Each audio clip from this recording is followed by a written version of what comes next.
Vous écoutez Napoléon, la campagne d'Égypte, épisode 3. Hélas, après des semaines de voyage, nous arrivons à Luxor de nuit. Aussi, il va nous falloir patienter encore. Mon Dieu, que cette nuit sera longue, alors que nous brûlons de poser enfin nos règles, nos compas et fils à plomb sur des murs et colonnes qui nous attendent depuis des siècles. Même les soldats, qui jusque-là ne voyaient en nous qu'un fardeau et une source d'ennui lorsqu'il leur fallait nous accompagner, ces soldats qui ne comprenaient rien aux raisons de notre présence et à notre intérêt pour ce qu'ils appellent des vieilles pierres, ont été transportés d'admiration devant les vestiges du temple de Karnak. Ils rendirent hommage à la beauté de ces lieux avant que ces ruines ne retrouvent le silence auquel elles sont vouées depuis si longtemps. Jusqu'à l'expédition d'Égypte, on avait des explorateurs qui allaient individuellement en Égypte et qui dessinaient plus ou moins ce qu'ils voyaient. Robert Solé, écrivain et journaliste. Là, pour la première fois, on a des polytechniciens, on a des architectes, on a des gens qui ont été formés au dessin, qui sont précis. C'est notamment les élèves de Monge, donc plutôt de jeunes gens, qui ont appliqué à leur travail, à la façon de reproduire les monuments, des schémas géométriques, une méthode scientifique. Thierry Lantz, directeur de la Fondation Napoléon. À l'inverse, on va dire des plus anciens, comme Vivant de Nom, qui, à l'occasion, rajoutent toujours un petit arbre ou une petite bête sur leur dessin. Là, on reproduit ce qu'on voit, de telle sorte que, scientifiquement, ce soit ensuite incontestable. Confinés au nord depuis des mois, Villiers et Jollois sont enfin au cœur des richesses archéologiques de l'Égypte. Et Karnak n'est qu'une étape dans un voyage qui doit les conduire plus au sud, vers des lieux que leur éloignement et les difficultés d'accès ont rendus mythiques. Assez parlé de nos voyages. Par le général de Zève, vous devez savoir ce qui se passe en Syrie. Donnez-nous des nouvelles. Ne me dites pas que vous n'en avez pas, je ne vous croirai pas. Il est arrivé quelque chose à Geoffroy? Non, d'après ce que je sais, il va bien. À Monge, alors? Lui aussi, il va bien. Mais... Bon, enfin, raconte-leur comme tu me l'as raconté à moi. Il était avec l'expédition. C'est lui qui est venu porter des nouvelles de la campagne de Syrie. La Syrie, nous n'y sommes pas encore. Et nous n'y serons peut-être jamais. Jusqu'à la prise de Gaza et Jaffa, tout s'est bien passé. Jaffa a été prise en un jour. 2000 combattants ottomans ont été tués et 3000 faits prisonniers. Le lendemain, Bonaparte il voulait pas s'encombrer de prisonniers. Il a ordonné... Il savait pas comment les nourrir. Et il voulait pas non plus qu'on les relâche pour qu'ils aillent recommencer à se battre contre nous. Alors... Tu veux de l'eau? Non, du vin. Tiens. Continue. Alors il a ordonné de les exécuter. Ils ont été conduits sur la plage et ils ont été fusillés. Quand le nombre de cadavres est devenu trop important, les prisonniers ont été emmenés dans les dunes et le massacre s'est poursuivi.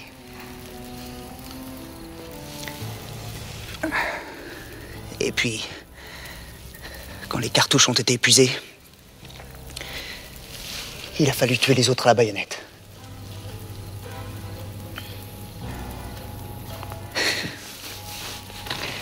Je suis un soldat. Dieu sait que j'en ai vu des morts. Mais jamais une telle montagne de cadavres à qui on avait promis la vie sauf s'ils se rendaient. Au massacre des prisonniers se sont ajoutés de graves problèmes sanitaires. Une épidémie de peste ravage les rangs de l'armée. Les soldats qui ne sont pas atteints sont terrorisés. Pour leur redonner courage, Bonaparte, qui évite soigneusement de prononcer le mot peste, veut montrer par l'exemple que la maladie n'est pas à craindre. Il rend une longue visite aux malades et aide à transporter le cadavre d'un soldat dont l'uniforme est souillé par l'ouverture des bubons pesteux. Avant que Déjeunette, le médecin-chef de l'expédition, le pousse vers la sortie en lui disant que la visite n'a que trop duré. Il y avait au sein des médecins 2 points de vue. On a le point de vue de Desgenette qui a dit le mot peste va foudroyer le moral des soldats. Michel Battesti, historienne et directrice de recherche à l'IRSEM. Et puis, il y a le point de vue d'un chirurgien qui, lui, a dit il faut dire la vérité aux soldats, comme ça, ils prendront des mesures pour éviter cette propagation. Et notamment, ils comprendront pourquoi on leur demande de ne pas reprendre les vêtements des pesteux. Et il y a eu un débat. Ce débat a été tranché par Bonaparte, qui a suivi Desgenette. L'armée française a pris Gaza et Jaffa avec tant de facilité que tout le monde a cru qu'il suffirait de se présenter devant Saint-Jean d'Acre et que le pacha qui commande la place capitulerait. La réalité est toute différente. Voilà 2 mois que Bonaparte mène le siège de la ville, de jour comme de nuit. Les assauts ont succédé aux assauts, sans succès, et occasionnant de lourdes pertes parmi les troupes et les officiers français.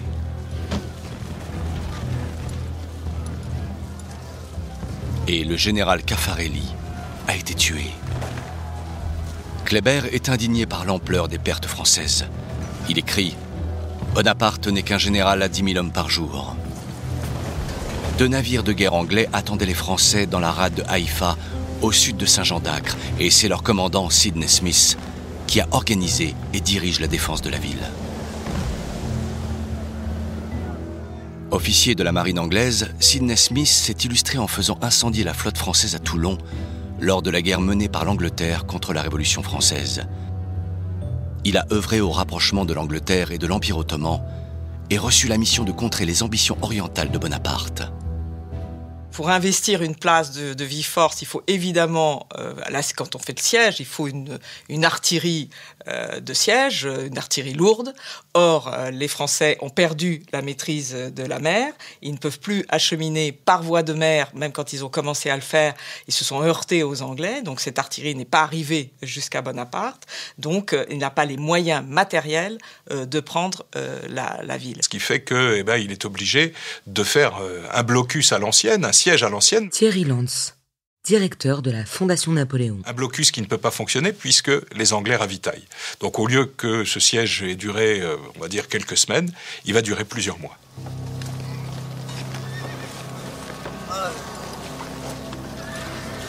La campagne de Syrie bute sur Saint-Jean d'Acre et Bonaparte n'a pas d'autre choix qu'organiser la retraite.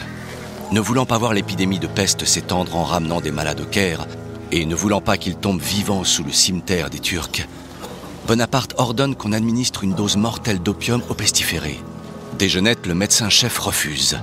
Mais un pharmacien complaisant exécute l'ordre terrible. Une des critiques de la campagne d'Égypte, qui perdure au-delà de la propagande britannique de l'époque, est que Bonaparte a tué des prisonniers. Peter X, historien. Et euthanasié ses propres soldats atteints de la peste. Or, ce sont des faits que Bonaparte n'a jamais niés. À l'heure du retour au Caire, le bilan de la campagne de Syrie est terrible. Des milliers de prisonniers exécutés, des victimes de la peste par centaines, des malades euthanasiés et les rangs de l'armée d'Égypte clairsemés par la perte de 4500 soldats, morts en vain. L'échec de la campagne de Syrie sonne le glas de ses espoirs. Michel Battesti, historienne et directrice de recherche à l'IRSEM. D'Empire d'Orient, c'est fini. Bonaparte se rend bien compte qu'il devra un jour en rendre compte et qu'on va lui faire des reproches. Toutes nos autres affaires peuvent attendre. Le seul point que nous avons à régler aujourd'hui est la création d'une commission d'études sur la peste. Mais qu'attendez-vous précisément de cette commission, général? La peste qui s'est propagée dans nos troupes de Jaffa à Saint-Jean d'Acre et a fait des ravages. Cette peste est seule responsable de notre retour au Caire, sans avoir pu porter nos conquêtes jusqu'à Constantinople, voire au-delà. Je veux savoir, j'exige de savoir, comment cette maladie a pu ainsi nous mettre en situation de laisser à nos ennemis les territoires à partir desquels ils pourront nous attaquer à nouveau. N'est-ce pas simplement qu'aveuglés par vos soifs de conquête, vous avez voulu cacher à vos soldats la maladie dont ils étaient victimes? Vous avez publié un texte dans lequel vous affirmiez que cette maladie n'était pas la peste. Sur votre ordre uniquement. Vous avez eu peur de l'effet que le mot peste aurait sur vos troupes. Eh bien, si vous étiez assuré de la nature de la maladie, c'était à vous de m'en convaincre. Mais peut-être que vous n'en étiez pas capable parce que vous n'êtes pas médecin. Mais n'êtes qu'une espèce de de charlatans. Tout va bien, tout va bien. Veuillez sortir et refermer la porte. Des gardes en armes dans un lieu voué aux sciences et aux arts. L'air de l'Égypte ne vous convient pas, citoyen général. Il a fait de vous rien moins qu'un despote oriental. Allons, allons. L'affaire est grave. Et si nous voulons qu'elle soit éclaircie en toute impartialité, il faut laisser de côté les passions. Je vous propose qu'une telle commission soit effectivement créée aujourd'hui même, mais qu'il soit clairement établi dans ses attributions qu'elle mènera en toute indépendance des travaux de nature exclusivement scientifique, médicale, sans que les questions militaires s'en mêlent. Ce sera sans moi. Entendu, citoyen des Genettes. On ne nous forcera pas. Ce sera sans vous. Bonaparte est à peine rentré au Caire. Robert Solé, écrivain et journaliste. Venant de Syrie, qu'il apprend qu'un débarquement ottoman a eu lieu à Aboukir. La présence française en Égypte est plus que jamais menacée. Mais cette menace va être l'occasion d'une découverte qui va bouleverser la connaissance de l'Égypte antique. À l'est d'Aboukir, le fort de Rosette est en mauvais état. Il faut le réparer pour se préparer à une attaque anglo-turque. Au cours des travaux, on met au jour une lourde stèle de granit noir, gravée dans des langues mystérieuses. Par chance, l'officier qui découvre la pierre, le capitaine Bouchard, est membre de la commission des sciences et des arts et un membre de l'Institut d'Égypte se trouve sur place. Personne ne sait alors lire les hiéroglyphes, ni l'écriture qui occupe le milieu de la stèle. Mais tous deux savent lire le grec. Le texte dit que ce décret sera gravé en 3 langues, hiéroglyphique, démotique et grec. Le texte en hiéroglyphes devrait donc être identique au texte grec. L'importance de la découverte ne leur échappe pas. En plein préparatif militaire, ils font aussitôt emballer la stèle et la transportent au Caire. Et immédiatement, on se rend compte sur cette pierre qu'il y a le nom d'un pharaon, Ptolémée, qui est écrit dans chacun des textes. Donc on se dit que ces 3 textes sont les mêmes et que, partant de là, on va pouvoir déchiffrer les hiéroglyphes. Il faudra un peu plus de 20 ans pour parvenir à déchiffrer les hiéroglyphes. Tout le monde sait que c'est Jean-François Champollion qui y parviendra. Champollion qui avait 8 ans à l'époque de la campagne d'Égypte, donc il n'a pas pu la faire, contrairement à ce qu'on entend parfois.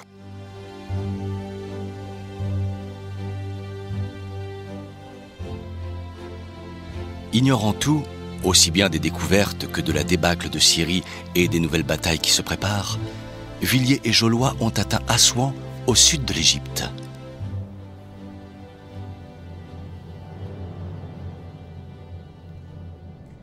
Leur chef, leur ayant reproché de dessiner des hiéroglyphes au lieu de faire les relevés de systèmes d'irrigation, les 2 jeunes scientifiques s'acquittent de leur tâche aussi vite qu'ils le peuvent et continuent obstinément à visiter les temples. Tu vois,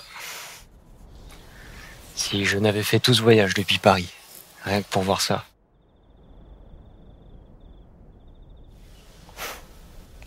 cela suffirait à ce que je m'estime heureux.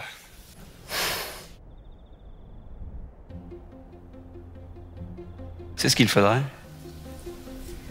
Jeter tous les récits de voyageurs publiés jusqu'à aujourd'hui. Ils ont manqué le plus beau. C'est bon ?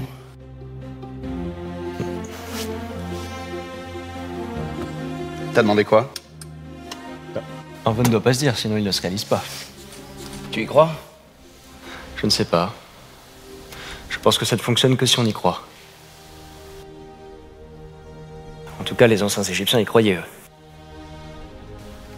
Et notre batelier aussi avait l'air d'y croire.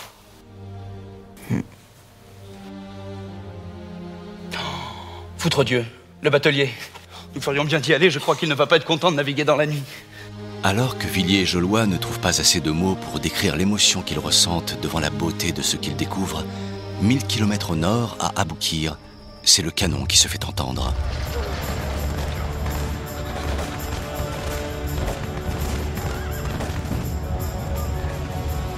Étonnamment, les forces turques n'ont pas pris l'initiative d'attaquer dès leur débarquement.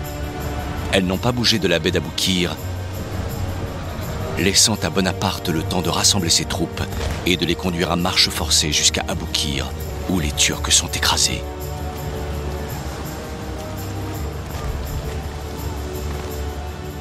Une des caractéristiques de ces armées turques est d'avoir quantité de partisans. Ils sont en très grand nombre, mais mal organisés. Peter X, historien. Bien entendu, la supériorité de l'infanterie française avec sa puissance de feu ne va pas les épargner. Il y a un certain panache chez les cavaliers turcs, mais ils manient mal les armes à feu et donc les Français gagnent à chaque fois. Aboukir 1, c'était la destruction de la flotte française. Aboukir 2, c'est le rejet des Ottomans à la mer.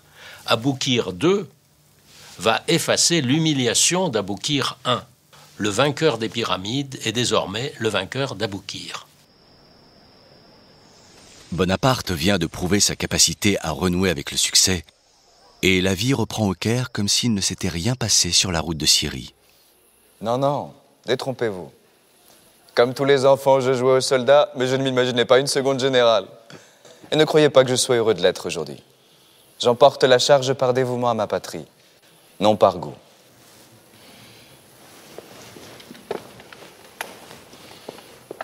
Pourquoi croyez-vous que je me plaise tant en votre compagnie?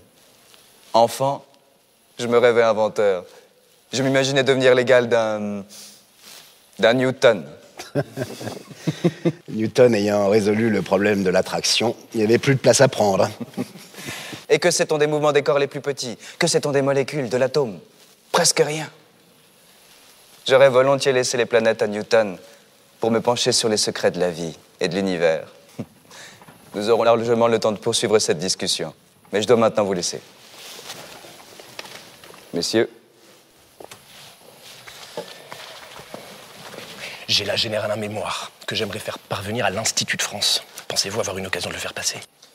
Soyez sans crainte, Saint-Hilaire. Votre mémoire parviendra à l'Institut. Merci, général. Il part. Oh, qui part? Le général en chef rentre en France. Quoi, il laisse là son armée? J'en mettrai ma main à couper.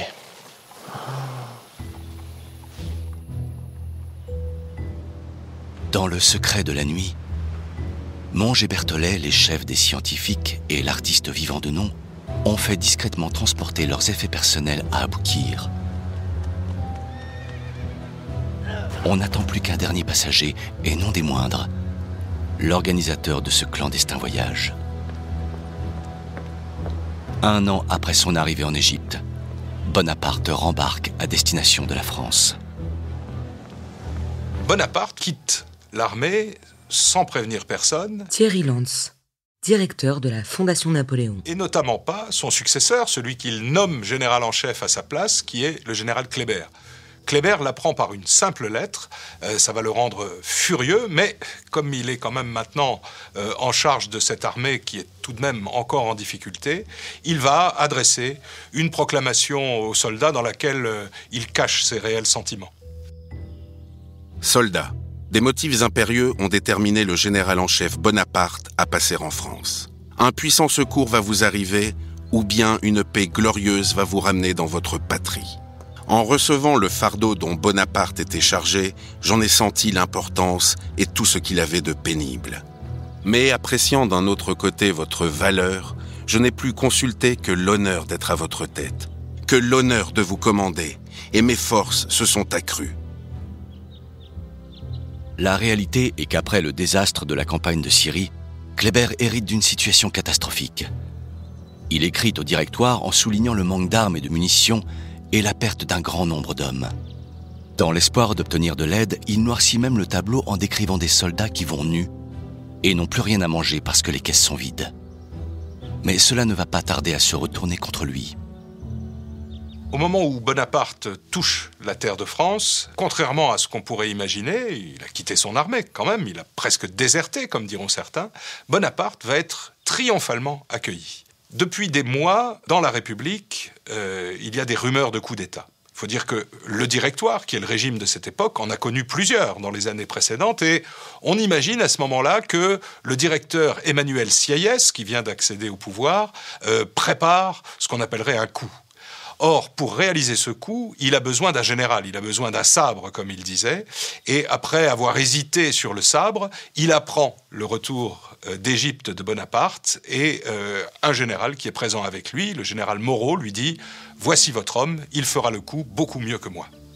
Mettant à profit son prestige et la confusion qui règne au sommet de l'État, Bonaparte renverse le régime et s'empare du pouvoir. Il a maintenant bien d'autres préoccupations que l'Égypte.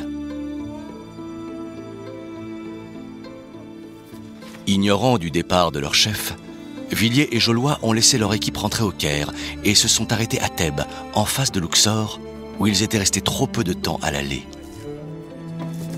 Cette fois, ils vont explorer la région pendant plusieurs semaines.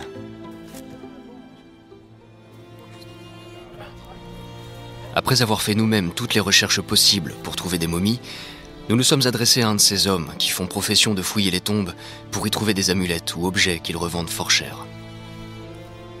Demande-lui où il les a trouvés.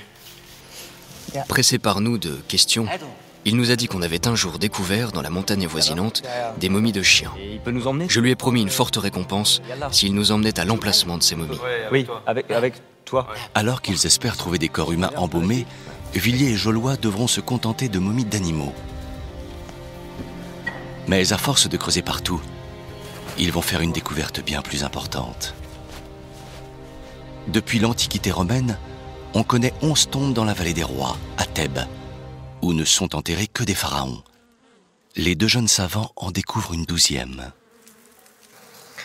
Lorsque nous serons rentrés en France, il ne me manquera qu'une chose. Savoir pour quel pharaon cette tombe a été creusée. C'est sans doute écrit quelque part sur ces murs. Que nous sommes incapables de lire. Que ça ne t'empêche pas de continuer à copier. Peut-être quelqu'un y parviendra-t-il. Il n'y a pas de quoi s'inquiéter, on trouvera nos os dans 2 à 3 000 ans et on croira que cette tombe était pour nous.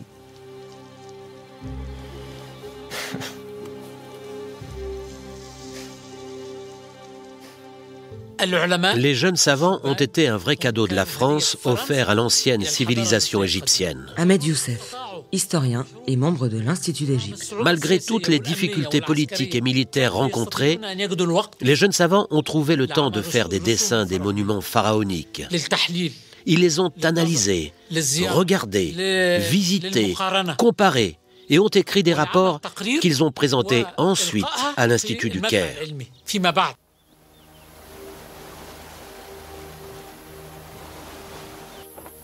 Nous avons, et l'ami Saint-Hilaire partage mon avis, effectué beaucoup de bon travail.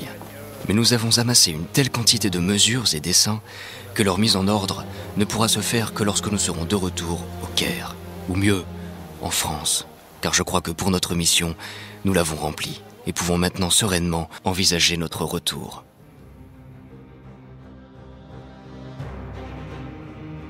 Vous venez d'écouter Napoléon, la campagne d'Égypte.